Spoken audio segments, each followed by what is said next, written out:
All right, good evening, everyone. Welcome to today's tutorial. And we'll be looking at pulse oximetry, very basic anesthesia stuff. Maybe that's why people say that, what are we going to learn? Let me ask you a question. How many of you are expecting to learn anything new about pulse oximetry? It's so basic, isn't it?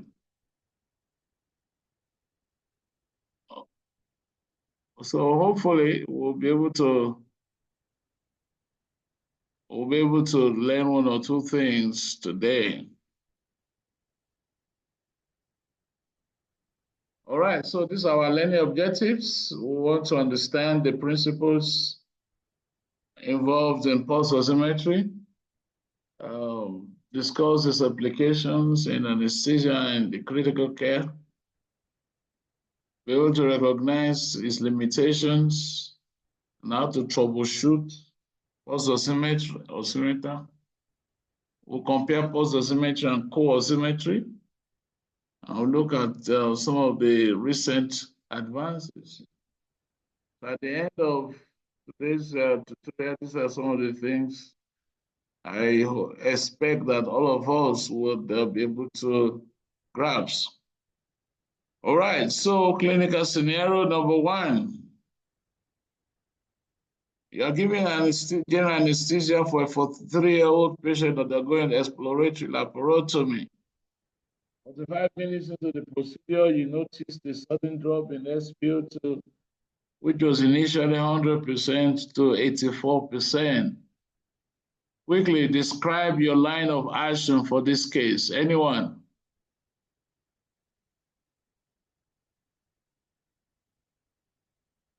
What will you do? How will you handle this case?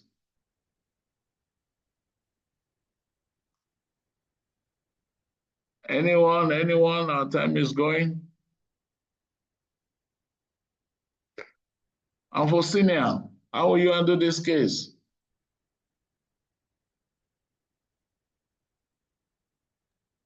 Hello? Hello, yes. Okay. Yeah.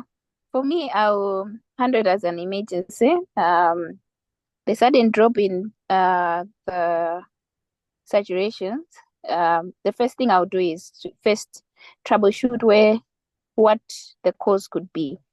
So first of all, I will raise the FiO2 to 100%. I'll let the surgeons let them know that there's that problem. But then I'll also have to check where this could be coming from. So it could be a tube having been dislodged. In my troubleshooting, I'll also be checking for carbon dioxide, end-tidal carbon dioxide measurement as well. So I'll check if there's maybe there's a tube dislodgement or obstruction from bronchospasms. Tube. I will listen to the chest to make sure that it's not from a certain pathology from the chest, like pneumothorax or something. Yeah, and I'll check the circulation as well, because a drop or a sudden loss of pulse oximetry reading could also be a perfusion issue. Okay, great. Anybody wants to add? Okay, I want to add, sir. Okay. I'm going to check if the pulse oximeter is properly placed. Okay. If the hands are cooled, if the BP cuff is on that same hand and blood circulation to the hands is affected. Okay. So these are some things I will check in addition to what she mentioned. Okay, great. Shitindi, you want to say something? You want to add? Yes, sir. I also wanted to add, in addition to all they've said, I also check the blood loss because anemia can also be a cause of that decreased saturation. And also, I'll check if this patient is shivering because that could also give an erroneous result. Then I also want to check if this pulse oximeter is just under the ambient light, because that could also cause an erroneous reading of the pulse oximetry.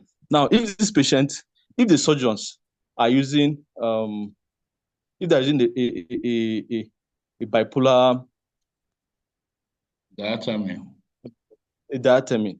so that could also be one of the factors that may even affect this pulse oximeter.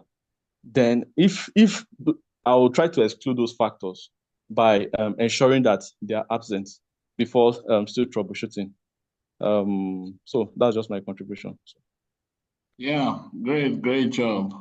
Now, listen, one of the catch here is that don't always think that is a machine or equipment error, all right? That can be very dangerous. So you want to check your patient, and the first thing I can foresee and say, you want to raise your FiO2 to 100% while you are checking, okay? So check your patient, okay? Somebody wrote in the chat, and I like what he wrote, check your patient. That's the first thing.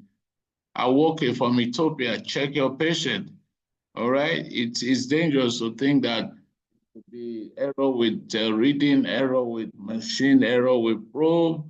So check your patient, all right? Then check the ETT airway, go through the ABC. You will never be wrong, go through the ABC. And nobody mentioned the drugs. Do you think any drugs could have caused this? All right, so some of the things we should check, you know?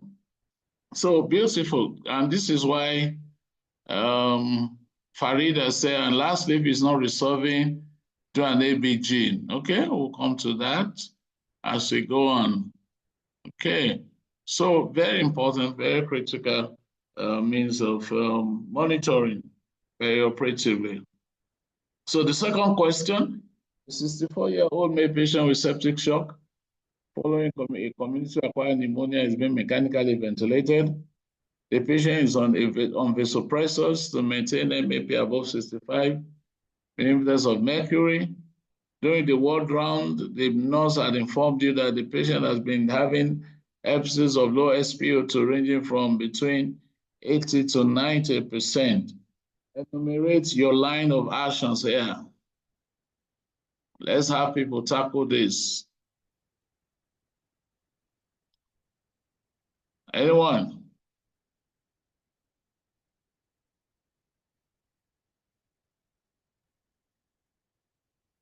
Anybody? Hello, sir. Yeah, Joseph, go ahead. Yes, sir. So I think, firstly, one would benefit from evaluating ventilator settings, to confirm that the tidal volume or the respiratory rate, FiO2, are adequate, sir. Also, I think PEEP, to ensure appropriate PEEP to, prevent alveolar collapse. Then next, I think one should assess the patient, like you said, check the patient, check for maybe there's worsening sepsis, or there could even be like organ, dysfunction. Then we should try to rule out complications like pulmonary edema, which is a bit common, and ARDS. Then, a bedside examination would also be useful here. You could look for abnormal chest finding, like a crack, that like for pulmonary edema, you have like crackles, or, even a pneumothorax, there could be like absent breath sounds and all that. Then we could also investigate, for the causes of the hypoxemia, like, worsening heart failure, or inadequate perfusion. Then we should next try to intervene, not just to check, we should try to intervene to like optimize the PEEP, or increase FiO2, or even to maybe administer directives if there's pulmonary edema, Then we should now monitor like perfusion to ensure like adequate MAP of that 65 millimeter of mercury. Well, later we could check checks X-ray, ABG, and all that, sir. So that's my contribution, sir. Great try. Anybody wants to add any other contribution? You see that we're just dwelling on case scenarios from pulse oximeter reading to tell you this to underscore the importance of this monitoring device. Any other person wants to add? First and foremost, what will come to your mind, a patient with septic shock, pulmonary acquired pneumonia, and the patient, I mean, nurse told you that if you're having episodes of hypoxemia, will you think about ARDS? Yeah. Yes, episode. Yeah, I think what comes to mind will be the pressure effect of your vasopressor on periphery. More so that the patient is in septic shock. So we've established in the previous scenario that the hands can be cold. So this could be one of the effects of peripheral action of pressor. A septic shock first line is noradrenaline, and we know that it has more of alpha-1 action than beta. So that could be possibility. So this patient should be provided adequate warmth to see if, or you could also try and warm the hands. Fluids should be warmed to improve on perfusion to the extremities, because this can reduce perfusion to the fingers or extremities and then affect the pulse oximetry reading. The ABG would not be a bad idea, because sometimes you could have erroneous reading from your pulse oximeter, and the ABG will give an accurate SaO2 of what is happening at the level of the tissue. SaO2 will correlate well with PO2 by the time you assess using ABG. All because you are having an erroneous findings on your pulse oximetry because of peripheral vasoconstriction from your vasopressors. All right. Great idea. It's good to ensure that you rule out erroneous reading. Let's just think that it's not erroneous, there's no peripheral vasoconstriction, and the patient, it's not just a single reading of low SpO2. She told you that this patient has been having episode of low SpO2 from the night nurse and this morning, and this patient has been on 100% oxygen, and the SpO2 is not climbing above 91%. All right? You've ruled out every other erroneous reading. You want to concentrate on the patient, all right? The patient and your ventilatory support, So the first thing you want to do, you want to obtain an ABG, like you said, like everybody has said, all right? And you want to look at the PaO2. If it's low, okay, you want to also look at, is this patient developing acute respiratory distress syndrome? Because this is important, and this will inform your ventilatory settings. You want to recruit alveoli. Like I told you about during the lecture on oxygen therapy and how to improve oxygenation without necessarily increasing FiO2, especially in critically ill patient. So the way to go, you rule out all the other erroneous reading, and you want to say this problem is a patient problem. That's what I want us to go to. This is a patient problem. What could be going on? This patient is in septic shock, pulmonary acquired pneumonia, multi-organ failure, starting from the lungs, ARDS, and you manage this patient appropriately. Go try, everyone. All right, let's go. All right, likely exam question: what is oxygen saturation? What is the difference between SaO2 and SpO2? Mention that. Enumerate the principles and factors that affect the readings of a pulse oximeter as a monitor during the perioperative period. What are other methods available for oxygen measurement? These questions are from my books, all right, question and answer in Anaesthesia. So the answers are there. We'll try to provide answers to them as we go on. Question number 2, what are the limitations of pulse oximetry and how will you mitigate them? Let's quickly take this one. Anybody, what are the limitations of pulse oximetry and how will you will mitigate them? Let's quickly go on over 10 limitations. Let's go quickly. Anyone, what are the limitations? Or do you think pulse oximetry is 100% perfect?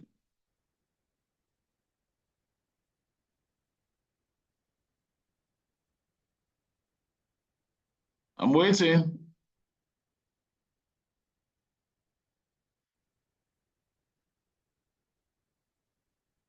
Nobody's coming on. What are the limitations of pulse oximetry? Shitindi. Sir, is it the same with, sir, is it the same with the factors affecting pulse oximeter? No. Okay. So one of the limitations of the pulse oximeter is that when the oxygen saturation is below 80%, it is said that it does not give it does not give an accurate reading from that period. Accurate Is oxygen it 80 saturation. or 70%? Okay, I know 70%. 70%. Yeah. Oh. Yes, 70%. Okay. So beyond go ahead. 70%. So, okay. Oxygen Beautiful. of the patient. That is one limitation. Number 2. Yes, sir. The second limitation, patients with peripheral vascular disease or patients who are amputated, that's also a limitation because now this pulse oximeter is commonly used on the extremities, in as much as it can be used on the earlobes and even on the forehead, but that is also part of a limitation because if the limbs are absent, I think it's a limitation. Those are the ones I can say, sir. Okay. And for senior, what are the other limitations? Okay, so Well, another thing would be that you can give false readings in the presence of carbon monoxide. So you may have a false high reading with pulse oximetry unless you're using co-oximetry. Okay. Let me shake you a little. Your carboxy hemoglobin, will it give you higher reading or lower reading, SpO2? On the pulse oximeter, you get a higher reading, okay, which may not reflect the actual saturation of hemoglobin with oxygen. What about in the presence of methemoglobin? With low reading? With methemoglobin, it will give opposite, isn't it? No, yeah, it's it will give a lower reading. What about in the presence of fetal hemoglobin? Fetal hemoglobin is also has a higher affinity for oxygen. It would give it will give a false high reading. Fetal hemoglobin does not affect SpO2 reading. Oh, yeah. All right, George, you want to say something? Limitations? Yes, sir. Part of the limitations also in anemic patients, it would also give you, yes, in anemic patients, severely anemic patients, it will give you a false high reading of the SpO2 because it will only just measure the hemoglobin the oxygen bound to the available hemoglobin there in the anemic patient. So you're going to be seeing 100% oxygen saturation, but then that doesn't actually depict what is actually going on in the blood in a severely anemic patient. Also, one of the limitation is in hypothermia. Also, it can also affect its reading. So in a patient those are sources of errors. I'm looking at limitations, and this is why exam is very important. There are two different questions. If I say what are the possible sources of errors, all right, a pulse oximeter reading is different from limitations of pulse oximeter as a monitor. Okay, sir. Appreciate the difference. So also the limitation, it doesn't actually tell it doesn't give the oxygen saturation at tissue level. It only gives the oxygen concentration. It only shows hypoxemia. It doesn't show hypoxia. All right, great, good response. Ibrahim Isiako said it does not measure the adequacy of ventilation. Good. That is a limitation. I will take that as a limitation. All right. The response time also. The response time, yes, the response time. All right, so there's always a lag. Okay. Now, a patient who is on oxygen therapy, it would also show you hypoventilation, isn't it? You won't have it doesn't show you. Patient who is on oxygen supplementation, they have adequate SpO2 reading, but it may be hypoventilating, isn't it? These are some of the limitations of pulse oximeter. All right. I hope we appreciate that. Okay. Now, Alfonsina has answered this next question. Describe the effects of carboxyhemoglobin and methemoglobin on SpO2 reading. So let's go to what we have. Good response. Okay. So pulse oximetry is a non-invasive monitoring tool used to measure arterial oxygen saturation, known as your SpO2, and pulse rate by analyzing light absorption in the blood. It was developed in the 1940s by Takuo Ayogi and has become a standard of care since 1980. It transformed patient safety in anesthesia and critical care. In fact, it's been generally referred to as the fifth vital sign. I know that pain specialists will want to argue with me that pain score is the fifth vital sign. But as a critical care expert, I will say pulse oximeter is the fifth vital sign. All right. So we've talked about this, the difference between SaO2 and SpO2.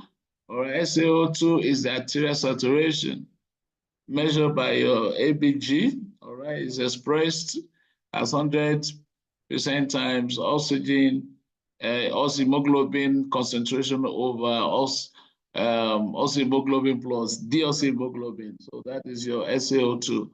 While your SpO2 is oxygen saturation as measured by pulse oximetry, all right, using light wavelengths. So those are the major things there. And one of the limitations here is that you remember that we talked about the accuracy.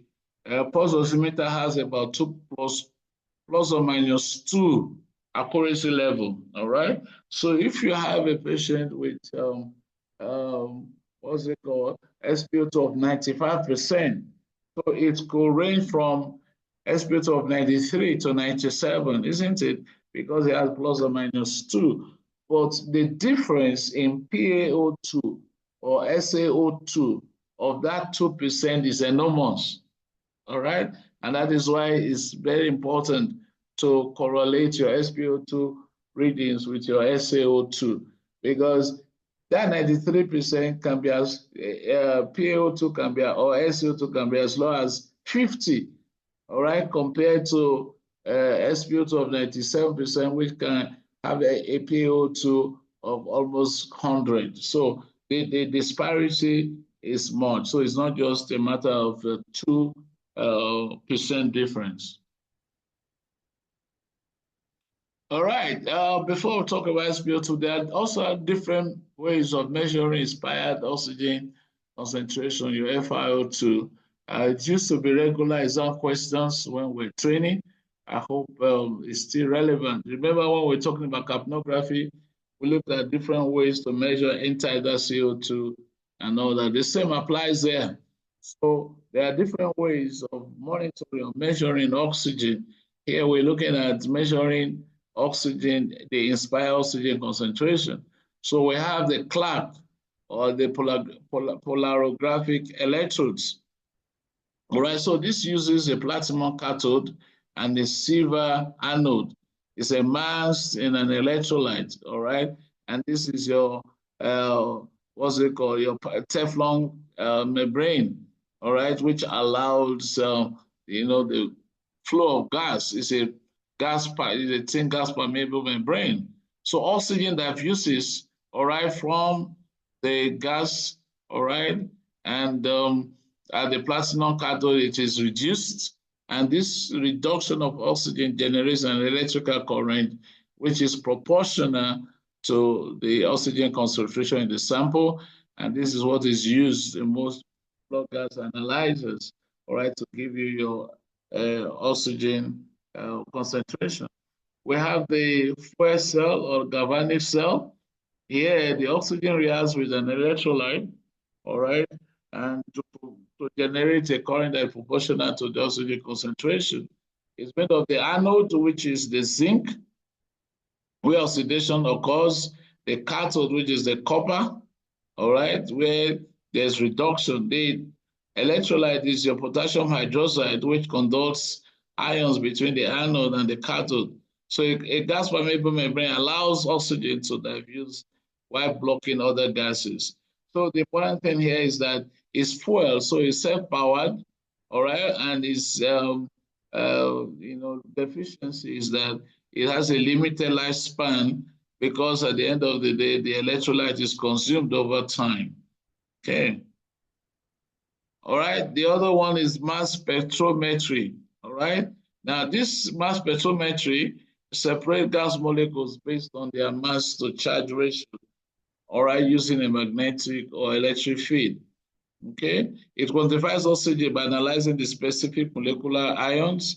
All right. So, because different gases have different mass to charge ratio, and when they are a magnetic field or electrical field is applied, these are separated and measured on the basis of their mass to charge ratio. Yeah, the paramagnetic cell.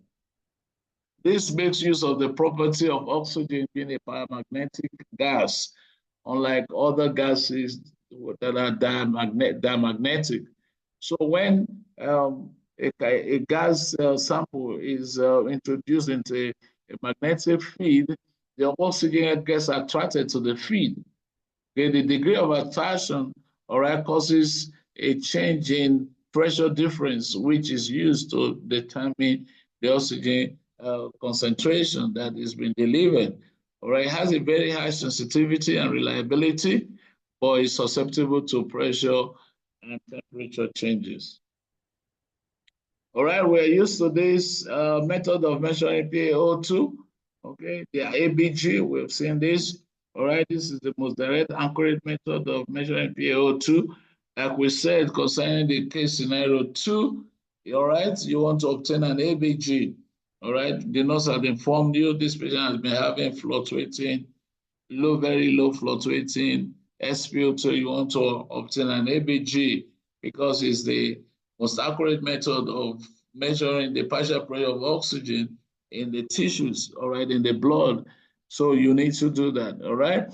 And ABG machine, then we have pulse oximetry, all right? Pulse oximetry actually is an indirect measure, all right, of PaO2. It measures the SpO2.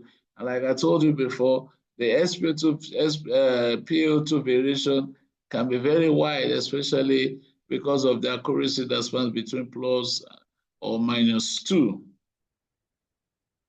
Then we have this transcutaneous monitoring, all right, TCPO2.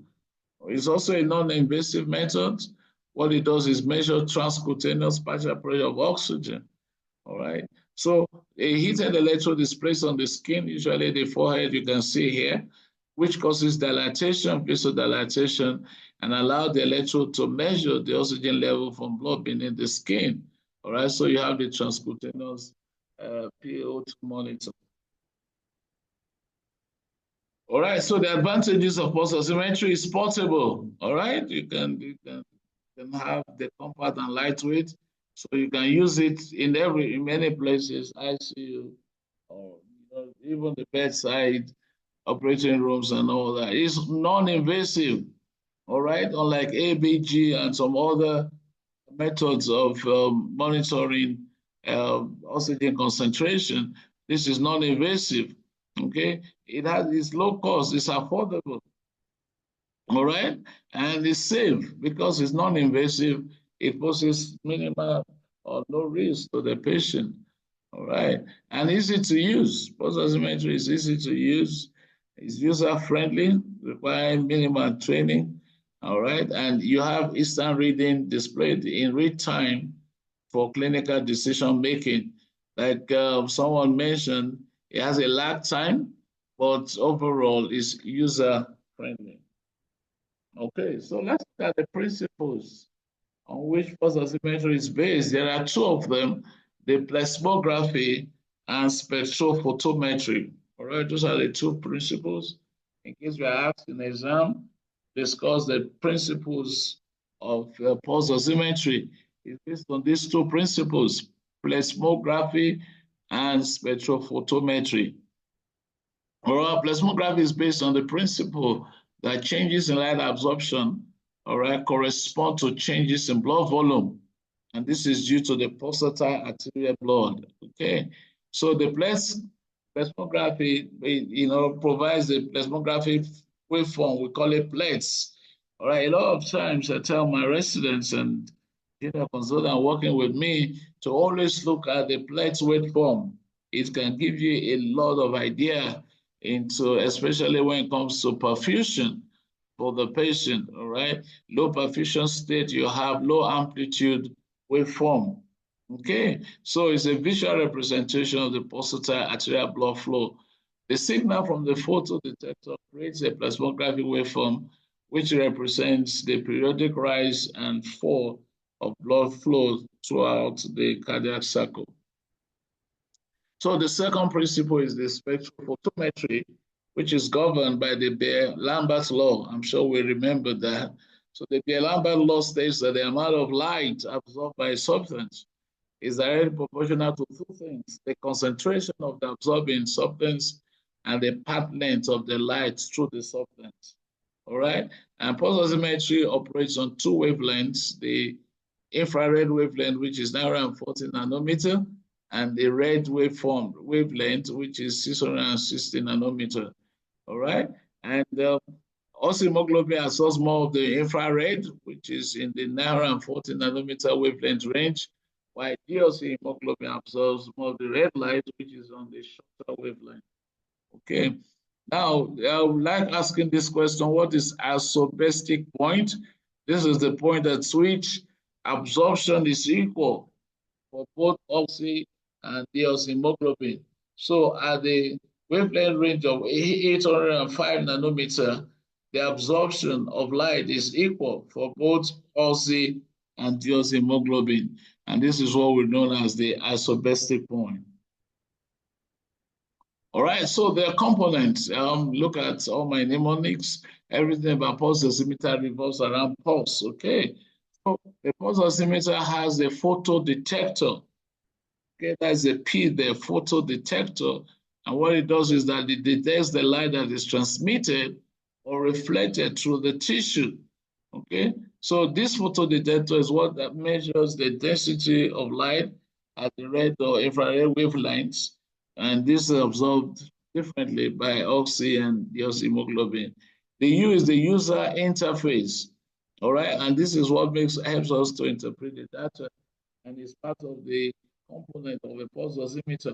So the display and control system, where the SpO2 and pulse rate are shown, okay, and the light source, we have the light emitting diodes, which emits two specific waveforms.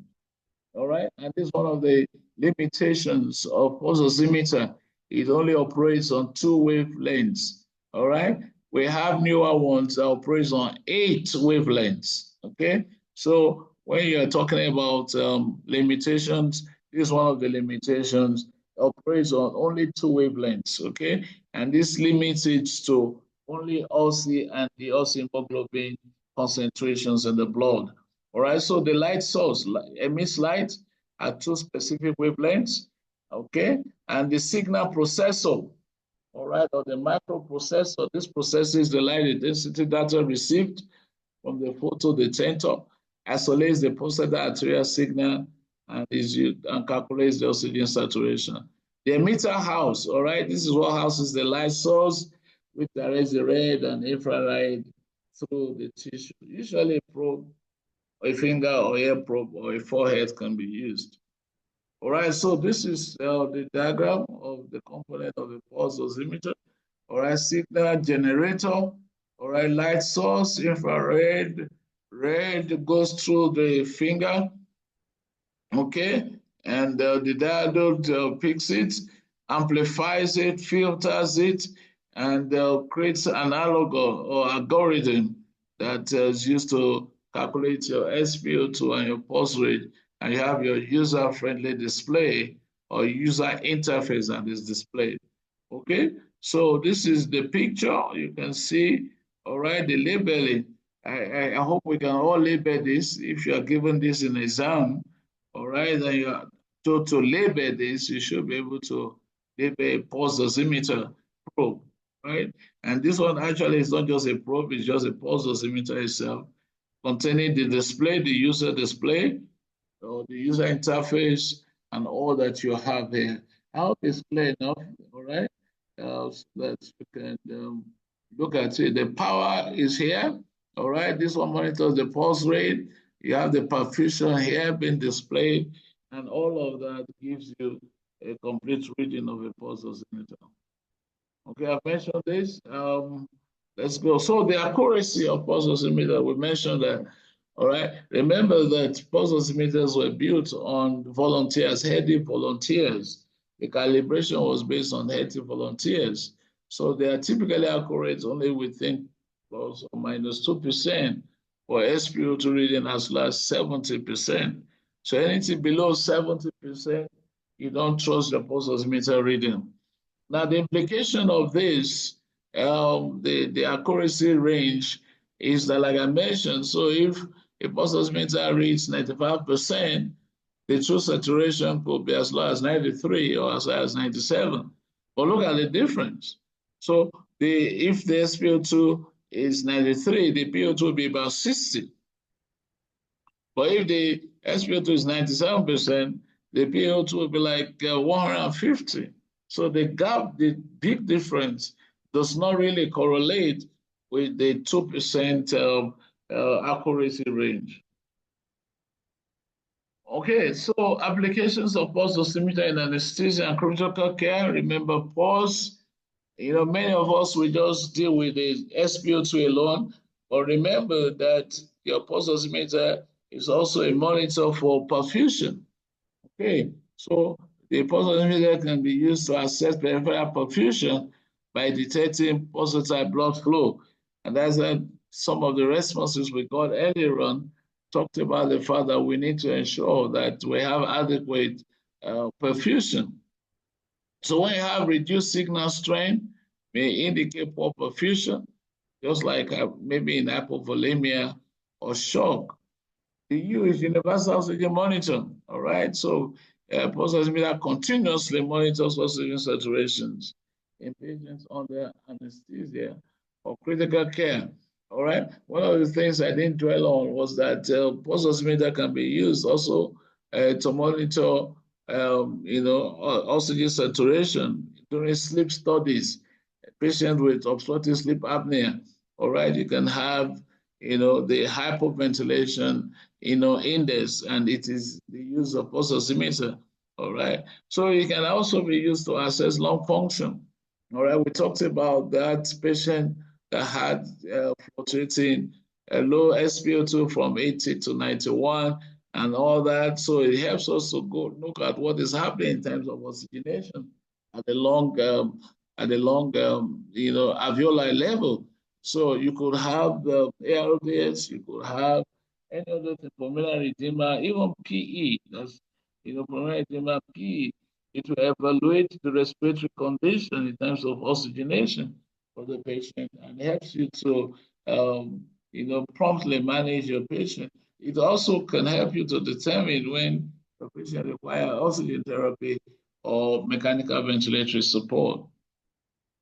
Sedation, this is important. All right, one of the tools that you use for sedation is a pulse oximeter, all right, which helps to ensure patient safety during this procedure. Emergency and transport monitoring, all right.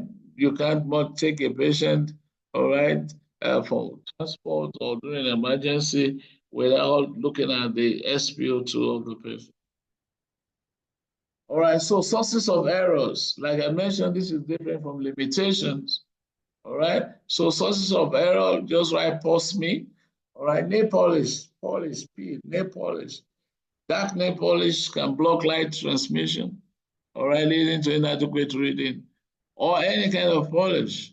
I don't have any of us, one of the things when I used to do a lot of anesthesia is that one of the things we tell the nurses bringing a patient to theater is to ensure that the nail polish is removed because it can interfere with pulse oximeter reading. Unstable probe placement, and we're going to look at some of this. We call it the penumbra effect. All right, improper or loose placement of probe can result in inaccurate measurement. Low perfusion state conditions like shock, or like somebody mentioned, peripheral vascular disease, which can reduce blood flow to the fingers, leading to unreliable SpO2 readings. Skin pigmentation. I hope you know that pulse oximeter was calibrated on light-skinned individual. So darker skin tones may lead to overestimation of your SpO2 reading levels. These are sources of errors. Environmental factors like ambient light, all right, external light, bright light can interfere with sensor accuracy. Presence of this hemoglobinemia, like your methemoglobin and carboxyhemoglobin, like amphocytin, can give you lead to errors, all right, in pulse oximeter reading. Extremes of temperature, hypothermia patient with vasoconstriction may present inaccurate reading. These are sources of errors with pulse oximeter. Okay, so it's important for you to know how to troubleshoot, like we mentioned. Sorry. Okay, troubleshoot your patient. All right. Now, if you know that this is your patient, everything is fine. All right, ABG is fine.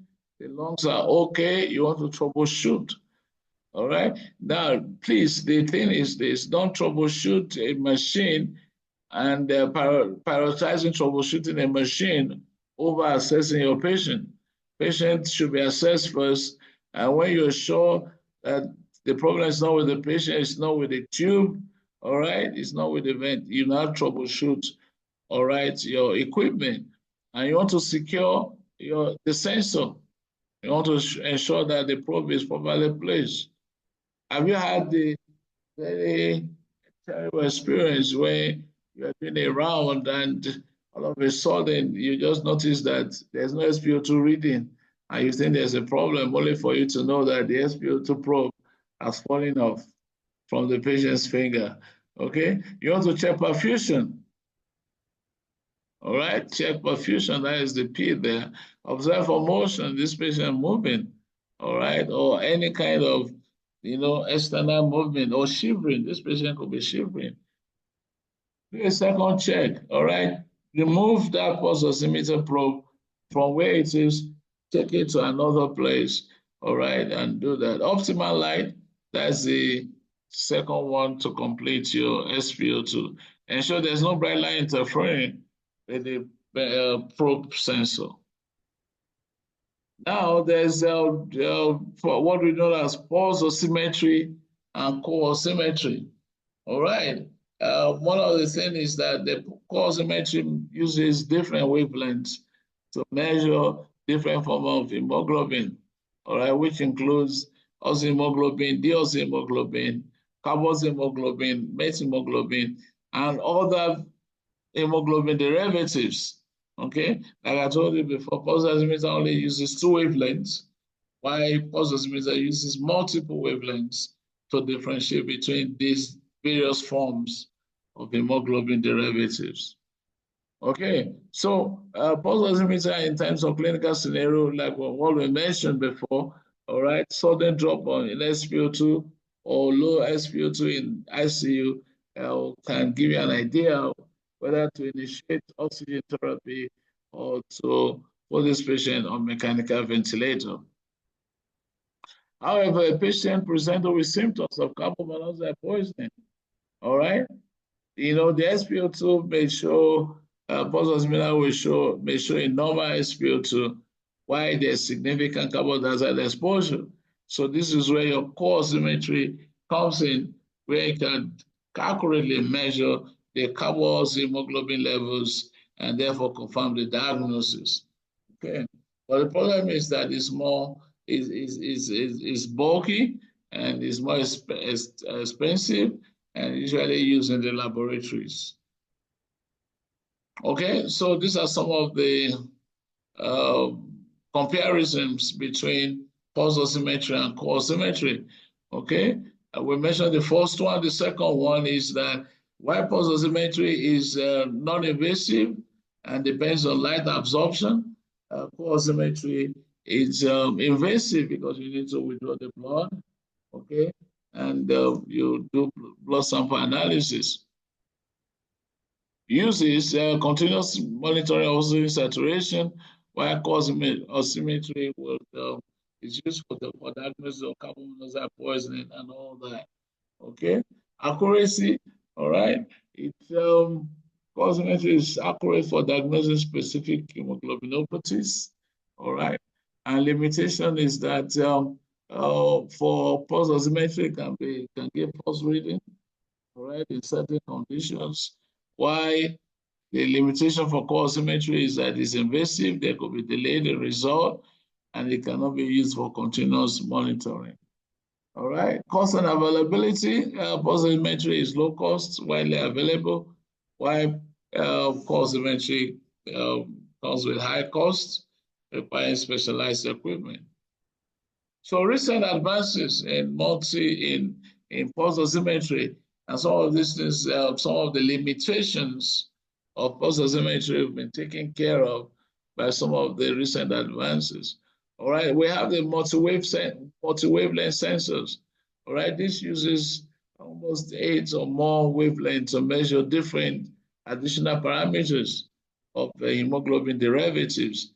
All right, and one of the things that multi-wavelength sensors has done, it incorporates an algorithm to reduce the effect of motion artifacts and therefore also improve accuracy in low perfusion states. Okay, so this is important because a lot of times we may not be able to prevent motion artifacts. Your patient is shivering during nursing procedure, turning your patient. All right, but multi-wavelength sensors, apart from being able to detect other derivatives of hemoglobin, can reduce the effect of motion artifacts and improve accuracy also in low perfusion state. We have the wireless and wearable devices. All right, this is compact portable pulse oximeters that have Bluetooth connectivity. All right, this is useful especially for home settings or remote monitoring. And this will be very good, especially when you're taking patient for MRI or patient for sedation for CT, and you're not able to enter the suit. A wireless wearable pulse oximeter would be handy because it can be connected to your smartphone, to your monitor, all right? And it's also useful on telemedicine platforms. So we have the reflectance pulse oximetry, all right? Well, our traditional pulse oximetry makes use of light absorption at 2 different wavelengths. But here, there are some cases where light absorption cannot take place, especially on the forehead, chest, and other peripheral areas. So you use what we call the reflectance. The light that is emitted by the light source, the light emitting diode, is reflected back from the tissue. And it is this reflection that is detected by your photo detector that is placed side by side the patient. All right, SpO2 is then calculated based on the intensity of the reflected light. All right, and is calculated almost based on the same principle. But instead of light absorption in our traditional pulse oximeter, it uses reflect, all right, the ability of the tissues to reflect light that is directed to it. Then we have the regional oximetry, all right? And all right, this is also known as near infrared spectroscopy. In one of my lectures on management of TB, I did mention near infrared spectroscopy, all right, which is a non-invasive technique used to monitor tissue oxygenation in specific areas, especially maybe like the brain, okay? So it is based on the absorption of near infrared with a wavelength of between 700 and 900 nanometer, all right, by oxygenated and deoxygenated hemoglobin tissues. Unlike the traditional pulse oximetry, which relies on pulsatile arterial blood, your regional pulse oximetry evaluates a mixture of both arterial, venous, and capillary blood. So you can do more venous arterial blood sampling, venous saturation with your regional oximetry. Okay, so these are some of the limitations I brought here. All right, so saturation versus PO2. Like I said, one of the other problems, limitation, is that pulse oximetry is a poor indicator of hyperoxemia. Okay, all right. So it is good to detect hypoxia, but it's a poor indicator. For instance, your patient has PO2 of 150 to 300. Your SpO2 was still 800 or 98%. And this is based on the, if you remember, the oxygen dissociation curve. All right, the peak part of the curve is flat. So giving oxygen, all right, increasing PO2 does not change SpO2 reading much. So your patient can be hyperoxic with all the problems associated with it, but your SpO2 will be silent, will still be giving 100%. Meanwhile, your PO2 is around 150 or 300, as the case may be. Okay, it is also an insensitive indicator of hypoventilation. Your patient may be hypoventilating, respiratory rate of 5 to 8 cycles per minute, and your SpO2 is still giving you 100%. Somebody mentioned this, ventilation versus oxygenation. A pulse oximetry provides little, if any, clinical information related to ventilation, as seen with your PaCO2 and acid-base balance. And this is one of the edges that your capnography has over pulse oximetry, if you do remember our lecture on capnography. All right, so other limitations is that there are different devices and probes. All right, calibration curves vary from one manufacturer to the other. Also, the output of light emitting diode for pulse oximeter varies from probe to probe. That's some of the limitations. All right, we have the penumbra effect, like I mentioned. This occurs when the pulse oximeter probe does not fit correctly, either too tight or too loose, and light is shunted from the light emitting diode directly to the photo detector. All right, this can lead to a spurious SpO2 reading that is erroneously lower than the actual value. And you know why this is very crucial? Your patient may be having SpO2 of 9800, but SpO2 is giving you 88, 90, and making it to give supplemental oxygen, treating your patient to hypoxemia. Okay, we've talked about this. We didn't mention carbon hemoglobin produces a greater SpO2, while methemoglobinemia will cause SpO2 to be lower. All right. Fetal hemoglobin has been said not to affect the accuracy of pulse oximeters. Skin pigmentation, like we mentioned before. All right. The pulse oximeter was calibrated using fair-skinned individuals, volunteered.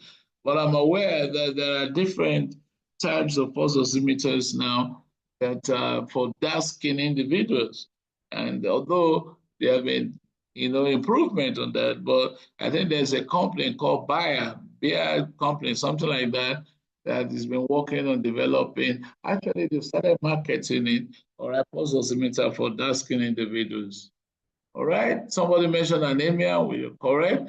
All right, when you have low perfusion state, you may want to use your airflow probe, all right, which is more reliable than your digital probe on the low perfusion state. A dampened plethysmography waveform suggests poor signal quality. Remember that we did say that pulse oximeter is based on two principles, plethysmography and spectrophotometry. All right, these are my references. Let's stop here.